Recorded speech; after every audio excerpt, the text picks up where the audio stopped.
Ustadz Suharyo nih melihat yang dulu gitu ya, karena kan dulu belum ada media sosial gitu ya. Kalau sekarang kan lebih berpengaruh itu media sosial untuk kita bisa merasakan insecure atau mudah menyerah gitu. Kalau dulu ada nggak mungkin di sekelilingnya Ustadz Suharyo yang pernah merasakan seperti itu juga, dan itu faktornya apa sih kalau orang dulu itu? Ya, sebenarnya sama saja ya. Dulu waktu saya kecil itu juga pernah tidak sekolah karena takut pada teman di kelas itu. Ada juga perasaan-perasaan seperti itu.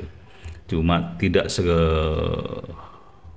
apa sekarang ini kan luar biasa ya. Baik itu secara fisik maupun non fisik. Kalau dulu tuh hanya fisik sifatnya. Kan mau diancam, mau ditembeleng gitu, ini sudah takut itu. Kalau sekarang kan bukan hanya fisik, non fisiknya itu juga kena. Misalnya ya dihina orang tuanya, misalnya kan non fisik ya. Anak akan merasa iya orang tua saya itu kok seperti itu. Orang tua saya tidak mewakili kebanyakan orang. Iya, iya, iya. Iya. Malu Ya, punya orang tua. akhirnya malu akhirnya menarik diri dari pergaulan. Ya, dia kemudian tidak suka bersosialisasi. Kalau sekarang ya tidak suka bersosialisasi pada satu tempat, tapi dia menyelinap di tempat lain ya, dengan caranya, misalnya kalau punya grup ya grupnya diblokir, kemudian buat grup baru. Jadi berasa grup dalam grup. Ah. Ada grup terus tapi dia bikin grup lagi Iya. gitu. Tapi dia merasa itu grup perjuangan. Betul. Oh Iya. iya. Iya. Yang senasib gitu. Iya, grup perjuangannya dia.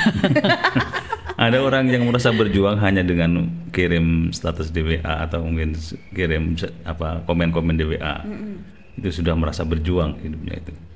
Oh, jadi kayak kita bikin story gitu, kayak ini kita apa ya, mengungkapkan isi hati gitu ya. Iya, Mengungkapkan isi hati merasa sudah hebat dirinya dengan memposting gitu ya. Iya. Ah, jadi sering banget story ya. Tapi nggak gitu. Berarti tergantung niat ya, Bu Dokter ya. Iya, padahal kan di dalam Quran sih Allah kan berfirman ya di Al-Isra ayat 70 tuh, dan sungguhnya telah kami muliakan anak-anak Adam, kami angkut mereka di daratan dan di lautan, kami beri mereka rezeki dari yang baik-baik, dan kami lebihkan mereka dengan kelebihan yang sempurna atas kebanyakan makhluk yang telah kami ciptakan.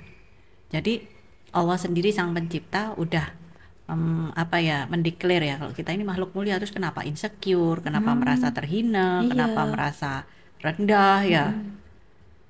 Mosok nggak percaya dengan yang menciptakan gitu loh. Nah itu kan penghinaan lebih besar lagi kalau menurut saya. Iya. Oh iya, jadi harus gimana tuh Bu Dokter untuk yang merasa seperti itu? Ini bukan hanya ngomongin generasi Z, generasi milenial untuk gitu semua ya, usia untuk lah. semua gitu ya. Gimana kalau harus bagaimana?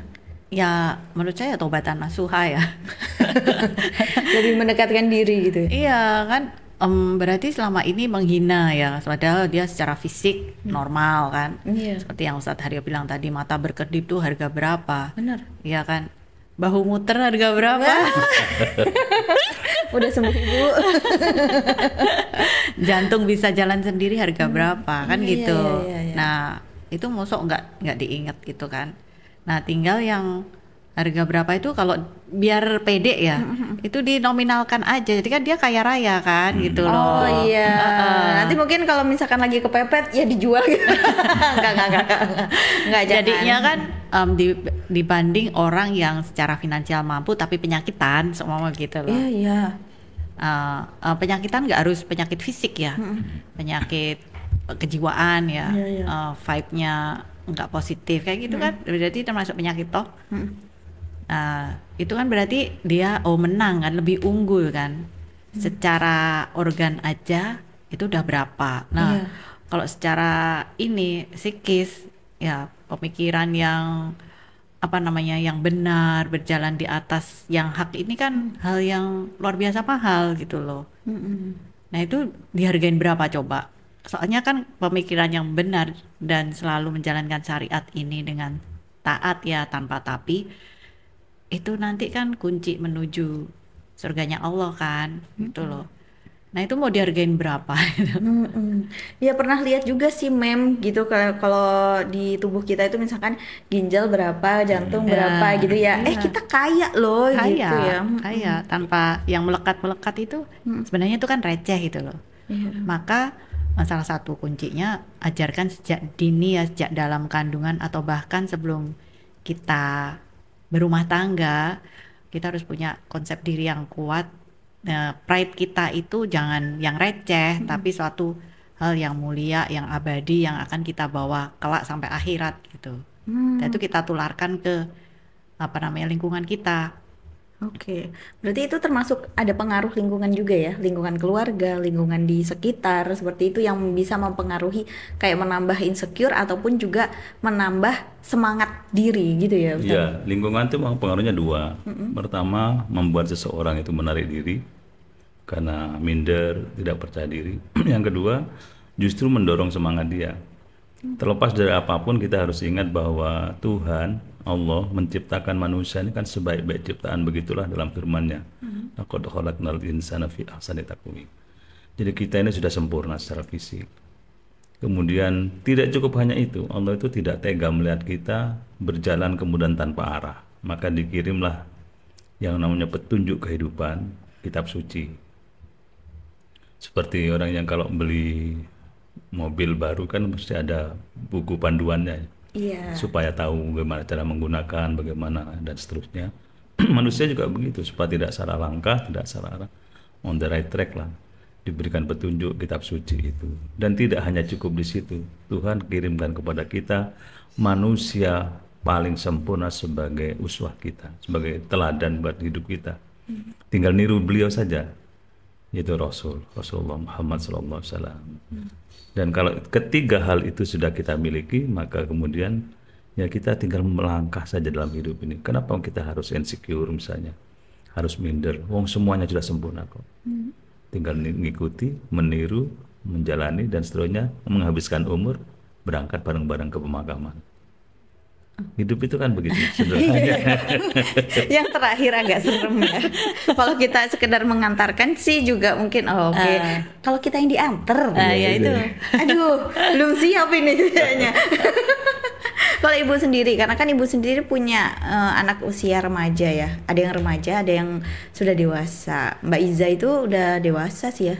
Berapa sih? 19 ya. Oh, belum sih ya, baru OTW ya. OTW 20. Itu dari kecil tuh mengajarkan anak-anak itu supaya punya rasa percaya diri nih, Bu. Di luar dari materi yang mereka sudah dapatkan, privilege dari orang tuanya gitu ya. Tapi kan mungkin ada di sekolah, mungkin pernah nggak sih dapat cerita-cerita kalau dia tuh aku nggak pede gitu. Gimana Ibu cara menyemangatinya lagi? Oh iya, karena kan kehidupan mereka zaman kecil itu di luar lingkungannya. So, misal kan mereka daily kesehariannya di Lumajang, tapi kan kalau pas sama kita banyak kita bawa di luar Lumajang. Jadi mereka itu merasa kalau diajak omong temennya itu kayak merasa kudet gitu loh. Karena yang dibicarakan teman-temannya anak kecil-kecil itu kan berita ini lokal kan. Lokal ya, sekitarannya. Sekitaran. Sementara mereka ini kan banyak pergi di luar kan. Oh. Gitu. Jadi kalau untuk isu global mereka paham. Kalau isu kelokalan mereka nggak ngerti. Oh ya, plus minus ya. Iya gitu. Jadi akhirnya tuh kayak ngerasa ke saya itu kayak kok saya dikasih irama hidup yang kayak gini toh gitu loh. Agak ada protesnya begitu. Tapi itu protesnya setelah mereka dewasa baru cerita ke saya. Oh, jadi pada saat itu ya diam, sudah mereka diam gitu ya. Diam kalau ceritain temennya apa-apa, jadi kan dianggap kayak anak kudet gitu loh. Kamu asli Lumajang, kamu tahu Lumajang nggak? Enggak. Ya gitu ya. Taunya Semeru. Ada di situ. Di Lumajang taunya. Iya, nggak ngerti. Tapi temennya waktu mereka agak-agak pede setelah temennya mau pergi kemana ya di luar wilayah sini itu merasa bangga banget. Anak-anak jadi gini B aja karena mereka ya emang seringnya keluar kota. Keseringan iya seumpama pergi kemana-kemana ya karena udah hafal ya sampai jalannya gangnya tuh ibarat kata udah hafal. Jadi kenapa kok bagi temennya hal itu kayak padahal kan ya gitu-gitu aja kan ya kenapa gitu lah. Akhirnya mereka timbul percaya ya, sama orang tua percaya bahwa apa yang kita tiap hari kita asup ke mereka itu benar-benar hal yang layak lah, bukan hal yang receh kayak gitu. Contoh sederhananya seperti itu. Oh iya ya, tapi pada saat itu mereka nggak ada yang berani cerita ya? Nggak berani cerita, jadi diem aja Mendem sendiri. Iya, mendem sendiri gitu. Temennya cerita, aku biasanya kalau belanja di sini tuh mereka diem. Terus waktu ada temennya cerita kalau keluar kota biasanya datangnya ke mall mana itu mereka, itu kan level second class atau gitu. Kan ya biasa ya, aja. jadi oh berarti yang tak datengin ini sebenarnya levelnya jauh-jauh, cuman karena ya nggak pernah ngomongin, karena memang kita berusaha menekan jangan sampai anak-anak ini arogan ya, itu kan ngeri kita.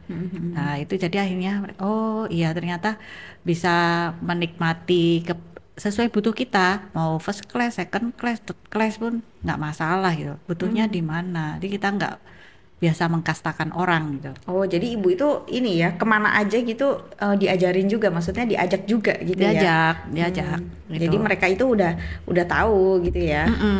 Gitu. Jadi mereka teman-temannya seumpama anak zaman sekarang ya, untuk bangun pride gampangnya dengan barang brand gitu kan. Iya. Nah mereka be aja, nggak punya pun mereka pede jadinya. Oh ya, karena mungkin sudah terbiasa. Karena kita kalau berkunjung ke seumpama yang dianggap yang kurang atau apa, itu kita telusuri sampai masuk, sampai agak dalam dikit, jadi paham kenapa sih kok bisa terjadi seperti ini. Terus kalau ke rumah yang atau ke lingkungan yang pebisnis atau apa itu, oh jadi paham bahwa semua hal yang dicapai itu ada prosesnya dan tidak mudah semuanya. Nah itu ya mungkin kebanyakan orang cuma tahu hasilnya aja ya, apalagi yang diposting di medsos gitu ya, cuma tahu hasilnya tanpa tahu prosesnya gitu, padahal mungkin prosesnya ya ada jungkir baliknya. Betul. Istilahnya kayak gitu. Iya. Ya kan Ustadz Suharyo bisa sampai detik ini pun juga kan ada prosesnya, yang dulu pas masih jadi anak di desa nggak pakai sepatu ya kan. Proses yang saya alami itu sederhana. Saya punya kesimpulan hidup itu sederhana gitu. Yang membuat kita ini berkembang pesat itu karena pergaulan. Kalau saya dulu itu buku yang saya baca mulai kecil, belajar membaca huruf itu si itu Kera itu Budi itu, ini Bapak Budi. Ini Bapak Budi. Ini Ibu Budi. Bapak pergi ke kantor, Ibu pergi ke pasar. Nah, Budi sakit selesma. Selesma, flu. Oh ya Allah, saya nggak tahu. Itu bahasa kedokteran tahu? Nggak tahu. Enggak, itu bahasa ini sehari-hari. Oh ya Allah, aku nggak Budi tahu. makan pisang. Pokoknya yang sederhana gitu. Padahal saya sudah suka makan pisang waktu itu. Bukan cuma si Budi aja ya. Mungkin sahabat Ali ada yang namanya Bapak Budi. Bisa komentar. Ibu Budi. Tapi ada bacaan yang sangat mengesankan sampai hari ini ya. Ada buku cerita kecil gitu, namanya Anak Soleh dan Anak Durhaka itu. Saya terobsesi ingin menjadi anak soleh, karena anak soleh itu selalu baik gitu. Pikirannya baik, perilakunya baik. Terakhir ini tempatnya di surga. Nah, saya membayangkan surga itu seperti apa itu ya karena dari buku itu gitu. Anak yang durhaka tempatnya di neraka, dibakar. Menakutkan. Ada kan buku sederhana tapi itu mewarnai pikiran.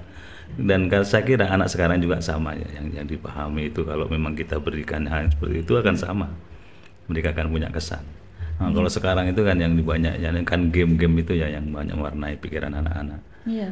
Ya lihat HP sendirian ketawa. Kadang-kadang kita iri apa yang ditanya, baper kita kan. Yang ada di sini malahan nggak ketawa, mereka nggak happy, malahan happynya tuh sama game gitu ya, betul. Sama HP gitu ya. Berarti itu yang dirasakan orang tua ya? Iya. Bapernya di situ Bu. Kayak nggak kanggu. Iya, mungkin itu ya salah satu contohnya ya, bagi orang tua merasa dirinya nggak guna karena melihat anaknya happy banget dengan game gitu, dengan HP-nya. Terus kita loh ada di sini. Beda sama zaman dulu ya Ustadz ya? Beda. Saya kemarin ketika mengadakan pelatihan ya parenting di Kalimantan Timur itu, ada seorang ibu yang bertanya, gimana ya kondisi sekarang itu?